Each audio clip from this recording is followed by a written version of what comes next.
tax reform has sent tech stocks plummeting, and now it's time to buy. FB, Snap, TWTR, NFLX, Apple, AMZN, GOOGL. Reuters, Steve Marcus. As tax reform made its way through the U.S. Senate, investors started the bill's impacts if it passed. On Saturday, the Tax Cuts and Jobs Act did pass, bringing many of the details of the bill to light.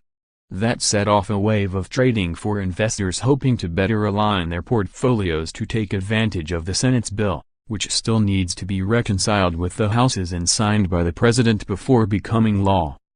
Monday and Tuesday saw a general rise in financial stocks and a decline in tech companies. According to analysts at Credit Suisse, though, the rotation will be short-lived. Tech Plus is our favorite sector given its strong fundamentals, Jonathan Golub, an analyst at Credit Suisse said. We believe an investor's time horizon should determine their focus on tax policy.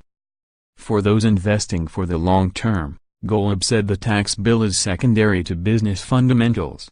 Basically, investors will be focused on plain tax reform in the short term, but it won't change the big picture.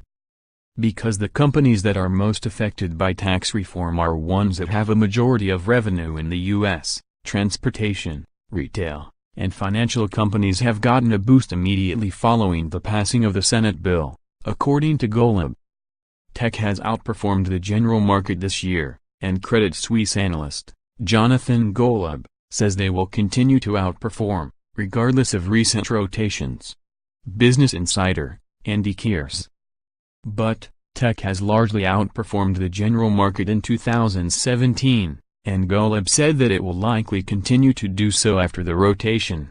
Golub points out that the tech sector is in the top 4 sectors for revenue growth, earnings growth, and return on equity. On Tuesday, Golub pointed out that the tech sector is only slightly more expensive than the rest of the market on a price-to-earnings ratio basis.